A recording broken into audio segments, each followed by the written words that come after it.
Assalamualaikum warahmatullahi wabarakatuh, Sobat Bonsai.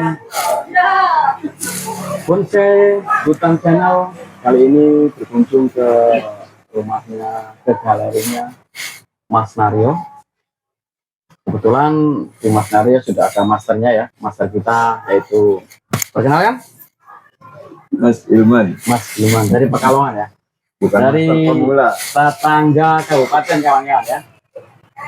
Pada kesempatan kali ini kita akan berbicara ngalor ngidul, bebas, yang penting tentang tumbuhan Mas Ilman ya, yang penting tentang bonsai. Kabar gimana Mas Ilman? Alhamdulillah. Baik. Baik. Ada program apa di rumah ini? Ya, programan sisa-sisa Kejayaan. Sisa korban drop. Gitu kan, Bro? Iya. Ada program apa di rumah?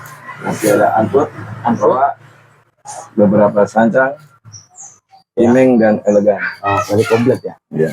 Artinya ada bahan lokal juga, Lokal waru impor ada. juga, banyak. Kesulitan dari memprogram itu biasanya di tingkatan mana Mas Ilman itu? Biasanya.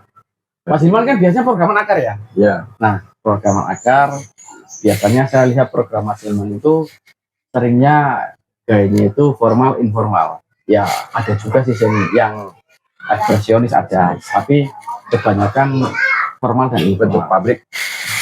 Gimana itu kok condong ke formal? Karena ya dari mengikuti alur aja, mengikuti alur dari apa ya, paket. Pasar ya? Ya, Laki-laki cuan. Ya, cuan. Oke, Ya, ya. ada kebutuhan. Itu. Jadi kita tidak munafik kawan-kawan ya. Artinya apapun yang kita buat pastinya larinya ke situ lah. Ujung-ujungnya ke cuan lah, ke ekonomi ya. Karena tidak mungkin kita memprogram, kita kumpulkan, itu tidak mungkin. Pastinya ya kalau ada yang minat atau harga ya pasti dijual, itu sudah. Lah seringnya Mas Ilman, antara beberapa tumbuhan itu, beberapa pohon itu, antara waru, pimun sama anting putri itu dominan mana itu? Dan tingkat kesulitan untuk program akar itu gimana di antara ketiga pohon itu? Ya, aslinya dari basicnya terus membuat program akar itu sama saja, tergantung dari kita mau dari mana. Awal dari program itu dari cangkok, setek, ya kan? Ya, Itu kan udah beda dari proses. nah, kalau pengalamannya Mas Ilman sendiri, biasanya kalau memprogram akar itu dari setek pecah batang atau dari cangkok dulu? Biasanya, Ya, yang sering tergantung mood dan bahan yang ada. yang Ya, paling enak yaitu dari cangkok. dari cangkok. Ya, dari cangkok kita bisa membuat tahapan yang diinginkan dan ya yang seperti yang kita mau buat ke konsep apa itu bisa. Bukan dari cangkok. Iya, dari cangkok. Berarti kita cangkok diindukan, setelah akarnya keluar kita potong. Ya, yang penting jangan sampai terlalu akar itu memenuhi media cangkok. Jadi nanti sama aja nanti mengenalkan lagi, percuma ruwet. Akhirnya Sayang di sini tidak ada bahannya Mas Ilman ya. iya. Artinya bisa buat tutorial lah. Iya. Gimana caranya. Tapi kapan-kapan kawan-kawan ya. Kawan Hutan Bonsai, kapan-kapan nanti kita berkunjung langsung ke markasnya Mas Ilman saja, biar ada tutorialnya cara mencangkok dan cara menata akar ketika indukan turun dari cangkok kayak gitu.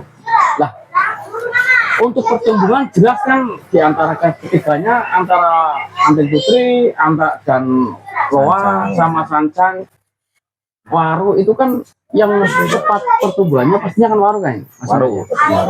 Untuk sekarang juga kayaknya waru ini mendominasi pasar kayaknya ya. Pasar bonsai ya. Iya kayaknya. Sancang belum kalah juga, belum ready. Sancang ya. Iya, sancang. Kejayaan sancang masih ada ya. Masih ada. Sancang itu tetap marketnya masih Bisa ya. Oh itu kan kawan ya. Bagi kawan-kawan yang mungkin ingin memulai budidaya, tujuannya untuk dipasarkan, lah bahan-bahan sekarang yang masih diminati para pembonsai itu antara sancang dan waru.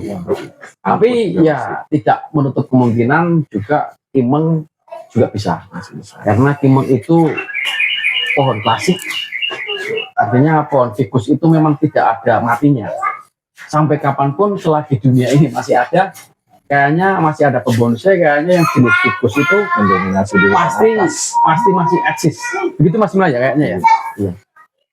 Jadi tiap Lah, kesulitannya Mas Imlan. Tadi kan Mas Imlan ngomongnya sama-sama sih, tapi kan pastilah ada titik lemahnya pohon ini, titik keunggulannya dan titik lemahnya itu kan ada. Kalau kita bandingkan dari sancang sama waru itu titik lemahnya di mana antara waru dan sancang, dan kelebihannya antara waru dan sancang itu gimana itu Mas Imlan? Kalau untuk yang saya pernah alami, untuk waru itu tergantung jenisnya juga. Untuk impor dan lokal itu kita kalau nggak tahu karakternya ya sama aja kita nggak ngerti, nggak ngerti dari kelemahannya dari misalnya pecah batang, kebusukan itu dari untuk lokal itu malah kalau yang saya alami malah gampang busuknya daripada yang impor seperti India, Thailand, Vietnam. Tapi untuk sancang juga sebenarnya semuanya itu dari insting kita sendiri, pengalaman, bukan dari kata orang. Kalau kita udah mengalami yang namanya proses, ngerti karakter setiap pohon itu tahu. Berarti untuk kayak kimeng juga itu gampang busuk. Tapi kalau kita udah ngerti pengalaman dari cara awalnya pemecahan dan memakaikan media, mengaplikasikan media dengan benar, itu nggak akan terjadi hal-hal yang nggak seperti yang kita inginkan. Dari semua pohon sama aja. Oh, kayak gitu kan?